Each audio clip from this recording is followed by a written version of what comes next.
शदीद गर्मी की वजह से नदी नालों और कुएं से पानी धीरे धीरे खत्म हो रहा था। हर साल की तरह पानी की समस्या मुंह खोले खड़ी है। बारिश का क्या पता कब आए। रानो चिड़िया नदी पर पानी ले जाती है। मटका भरने के बाद नदी में 2 दिन का ही पानी बचा था। रानो चिड़िया परेशानी में घर आती है। क्या हुआ रानो? मानो जी, पानी की समस्या है। हर साल की तरह इस बार भी पानी खत्म होने वाला है। तुम जंगल में अकेली तो नहीं, बाकी किसी पक्षी ने कोई ख्याल नहीं किया और तुम ऐसे ही हलकान हो रही हो। मानो जी, अगर मैं भी ना सोचूं तो मुझ में और बाकी जंगल वालों में क्या फर्क रह जाएगा। दूसरी तरफ गौरी कवि नदी पर मट उठाए जा रही थी। हाय रे, यह पानी कहाँ गया? अगर सारे पंछी मटके भर के ले गए तो पानी तो पीने को भी नहीं मिलेगा। गौरी मटका भरती है और कालू कौवे के पास जाती है जो पास ही पेड़ लटका हुआ था। अरे ओ नमके, उठ चल घर से, बाल्टी ला। देखो ना, पानी खत्म हो रहा है। हम जमा कर लेते, यह ना हो फिर प्यासे मरे। उफ, मैं घर से बाहर आया था जरा सुकून लेने, और तुम यहाँ भी आकर का करने लगी। ठीक है, मैंने अपना मटका भर लिया है। अगर एक घूंट भी पानी पिया तो सर फोड़ दूंगी तुम्हारा। गौरी की धमकी काम करती है। कालू जल्दी से सीधा होकर बैठ जाता है। तुम तो नाराज ही हो गई। चलो, मैं एक मटका घर ले जाता हूँ और वापसी पर बाल्टी भी ले आऊँगा। तुम जरा आराम कर लो। कालू कौवा ऐसे कहता हुआ मटका उठाकर घर की तरफ भागता है। अब आया न कौवा पहाड़ के नीचे। अरे आराम से, कहीं बात का तो जरा बराबर फर्क नहीं इस कालू पर। अब मैं भी जरा आराम कर लूँ। ऐसा कहकर गौरी कभी पेड़ पर सुकून से लेट जाती है। दूसरी तरफ कालू कौवा मटका रखकर बाल्टी ढूंढ रहा था। एक तो यह गौरी पता नहीं कहाँ कहाँ चीज़ें रखती है। अब अगर बाल्टी ना मिली तो क्या करूँगा? वो तो मुझे कब्जा खा जाएगी। कालू कौवा इधर उधर पंख मारता है और आखिर कालू को बाल्टी मिल जाती है। शुक्र है, अब मैं बच जाऊँगा। कालू कौवा जल्दी से बाल्टी उठाओ गौरी के पास आता है। गौरी, ये लो बाल्टी और जल्दी से पानी ले आओ। ठीक है, आज इतना काम कर लिया, बहुत है। गौरी बाल्टी लिए नदी पर वापस जाती है। मिट्टू तोता अपने मटके में पानी भर रहा था। आए हाय मिट्टू, सारा पानी तुम ले जाओ तो बाकी पंछी क्या करेंगे? गौरी, अब आज की ज़रूरत से अनुसार तो पानी लेना है ना। इतने में वहाँ बुलबुल आ जाती है। बहुत प्यास लगी है। इतना कहते हुए बुलबुल जल्दी से पानी पीने लगती है। बस कर मोटी बुलबुल, सारा तुम ही पी जाओगी। देख नहीं रही, हमने पानी भरना है। मैं पहले आया था, पहले मैं मटका भरूंगा। गौरी, तुमने तो मटका भर लिया, अब क्यों आई हो? यह सुनकर गौरी कभी हड़बड़ा जाती है। अच्छा, यहाँ मुझे पानी पर लेक्चर दे रहे थे और खुद पानी जमा हो रहा है। चुप कर मोटी चोंच वाले, तुम क्या जंगल में ऐलान करोगे? ऐसे ही पंछी लड़ते हैं। मिट्टू तोता रानू चिड़िया के घर जाता है। रानू बहन, जल्दी कुछ करे, नहीं तो पंछी प्यास से मर जाएंगे। हाँ मिट्टू भाई, जब तक बारिश नहीं होती कोई ना कोई हल तो ढूंढना पड़ेगा। चलो जंगल में चक्कर लगाते हैं, हो सकता है कोई पानी का ठिकाना मिल जाए। फिर मिट्टू तोता और रानू चिड़िया पूरा जंगल छान मारते हैं। जगह जगह जाने बाद भी उन्हें पानी का कोई ठिकाना ना मिला। रानू चिड़िया और मिट्टू तोता थक कर एक जगह बैठ जाते हैं। रानू चिड़िया, क्यों? साउथ वाले जंगल से पानी देखा जाए? हाँ मिट्टू भैया, चलो अभी चलते हैं। रानू चिड़िया और मिट्टू तोता उड़ते उड़ते साथ वाला जंगल पहुंच जाते। रानू बहन, देखो सामने कितना बड़ा चश्मा है। रानू चिड़िया देखती है, पहाड़ से बहुत बड़ा चश्मा निकल रहा है और उस जंगल में दाना पानी की कोई समस्या नहीं है। चलो मिट्टी, जंगल वापस चलते हैं। जाकर सब पंछियों से सलाह करते हैं, फिर ही कोई फैसला करेंगे। शाम को सब सब पंछी एक पेड़ के नीचे जमा होते हैं। साथ वाले जंगल में बहुत पानी है। अब क्या क्या किया जाए, वहाँ ही चलते हैं जी। इतनी गर्मी में कौन रोज वहाँ से पानी लाए, लेकिन यहाँ हमारे घर है, ज़मीन है, कारोबार है, हम कैसे जा सकते हैं। नहर खोद लेते हैं और वह नहर सीधे इस जंगल में आए तो। हाँ कबूतर भाई, बहुत बेहतर है। चश्मा तो सारा साल बहता है ना, अभी ना मुझसे मेहनत नहीं होती, फिर ऊपर से इतनी गर्मी। कालू भाई फिर आप बताओ क्या हाल है। कालू के पास कोई हल होता तो बोलता। कालू गवाह चुपचाप बैठा रहता है। रानू चिड़िया हम मिलकर काम करते हैं, ज़्यादा से ज़्यादा एक हफ्ते लगेगा। और उस एक हफ्ते में क्या पीना है, कुएं में एक हफ्ते जितना पानी है। चलो मिट्ठू भाई, समय कम है। फिर सब पंछी मिलकर दूसरे जंगल से नहर खोदने का प्लान बनाते हैं। हाँ, अगले दिन रानू चिड़िया दूसरे जंगल की रानी के पास जाती है, जो एक झील थी। झील रानी, हमारे जंगल में पानी की समस्या है। हम आपके जंगल से झरने एक नहर अपने जंगल ले जाना चाहते हैं। ठीक है, मुझे कोई एतराज़ नहीं। तुम पंछी की मेहनत है, ले जाओ।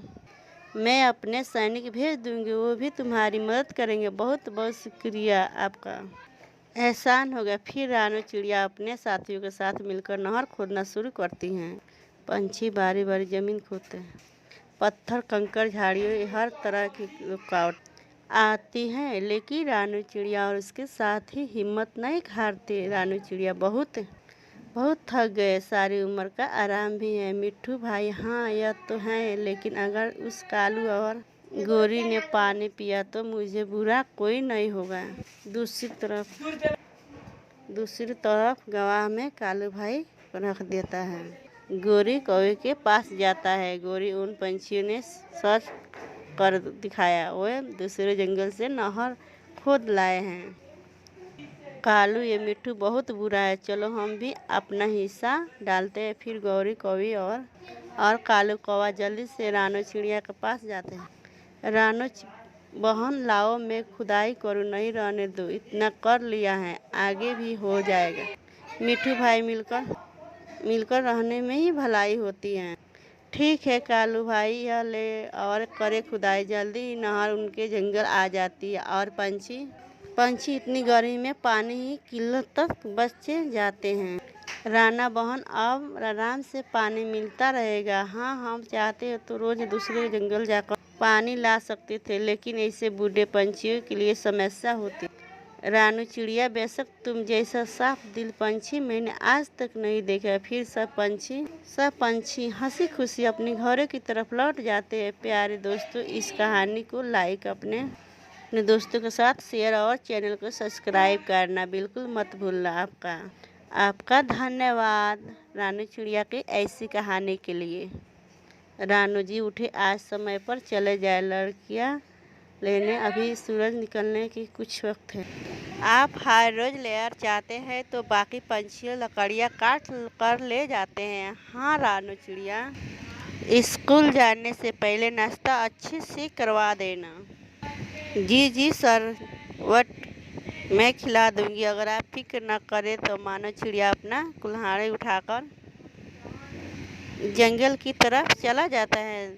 जब वो जंगल पहुंचता है तो देखता है कि कालू कौवा अपनी बैलगाड़ी पर लकड़ियाँ काट कर आ रहा था। मानो कालू कौवे के पास जाता है। कालू कौवा, क्यों तुम आज आधी रात के आ रहे थे, जो लकड़ियाँ काट कर ले आए? मानो मैं आज अपनी बहन वाले जंगल जाना था, उस वजह से मैं जल्दी आ गया। क्यों, खैर तो है, आपकी बहन तो ठीक है, मेरी बहन की शादी है, उसी वजह से जाना है। आपको बधाई हो, फिर तो आपने बहुत अच्छा किया जो समय पर आ गए। अच्छे, मैं चलता हूँ। मानो अपना कुल्हाड़ा उठाता है और आगे बढ़ता है और कालू कौवा अपनी रेड़ी लेकर अपने घर की तरफ चला जाता है। मानो चिड़िया जब घने जंगल में पहुँचता है तो देखता है कि आज फिर सूखी लकड़ियाँ पंछी काट ले गए थे। आज फिर सारी सूखी लकड़ियाँ पंछी काट कर ले गए। आज भी मुझे खाली हाथ कर वापस जाना होगा। मानो जुड़ा उदास मन के साथ फिर से खाली हाथ अपने घर वापस चला जाता है। मानो जी, आज फिर से आप कोई लकड़ियाँ नहीं लेकर आए। आप जंगल में जाकर क्या बेच कर आएंगे आप? आज तो हमारे घर में कोई राशन भी नहीं है। रात को मैं बच्चों के क्या बना कर दूंगी। रानू, तुम फिक्र न करो, मैं कुछ ना कुछ कर लूँगा। मैं जंगल से जाकर कुछ सूखा दाना ढूंढ लाऊंगा। 5 बजे सूखा दाना ही खाकर सो जाएंगे। मैं सुबह जाकर कोई ना कोई काम ढूंढ लूँगा। मानो चिड़िया फिर से जंगल की तरफ चला जाता है और वहाँ से सूखा दाना ढूंढने लगता है। मानो चिड़िया को थोड़ी दूर जाकर कुछ सूखा दाना मिल जाता है। मानो चिड़िया वह सूखा दाना उठाकर अपने घर की तरफ वापस उड़ाता है कि उसे रास्ते में एक बूढ़ी काफ्ता आवाज़ देती है, मेरी बात सुनो बेटा, मेरी मदद करो। मानो बूढ़ी काफ्ता के पास जाता है, बेटा कल से बहुत भूखी हूँ, मुझे कुछ दाना दे दो।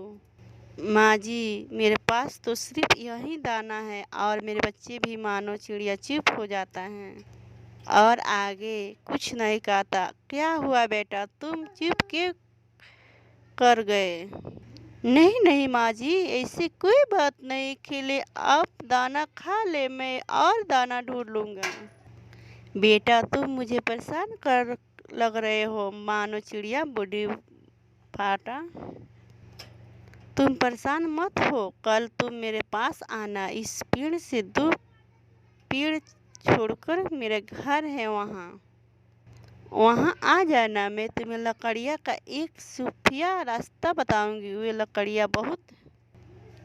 लकड़ियाँ बहुत अनमोल है। मैं किसी ईमानदार और रहम दिल पंछी को ही उन लकड़ियों का बताना चाहती हूँ। अब मैं चलती हूँ, रात होने वाली है। बूढ़ी काफ्ता वहाँ से चले जाती है और मानो चिड़िया फिर से घने जंगल में जाता है और दाना ढूंढने लगता है। मानो चिड़िया कभी एक तरफ जाता तो कभी दूसरी तरफ। आखिर में उसे थोड़ी दूर एक पेड़ के पास कुछ सूखे दाने मिल जाए। मानो चिड़िया वह सूखे दाने उठाकर अपने घर लौट आता है। रानू, ये लो, सिर्फ यहीं कुछ दाने मिलते थे, कुछ बच्चे दे देना, मैं बाहर से खाया था। रानू चिड़िया वो दाना बच्चों को दे देती हैं। बच्चे दाना खाकर सो जाते हैं। रानू, मुझे एक बूढ़ी काफ्ता मिली थी, वो कह रही थी कि कल मेरे घर आना। फिर मानो चिड़िया रानू चिड़िया को सारी बात बताता है। फिर तो यह बहुत अच्छी बात है। हो सकता है उस बूढ़े काफ्ता की वजह से हमारी किस्मत बदल जाए। हाँ रानू, तुम ठीक कह रही हो। चलो, रात काफ़ी हो गई है, सो जा। फिर मुझे कल जल्दी उठकर लकड़ियाँ लेने भी जाना है। मानो चिड़िया और रानू चिड़िया दोनों सो जाते हैं। सुबह जाती हैं। सुबह होते ही मानो चिड़िया अपने घर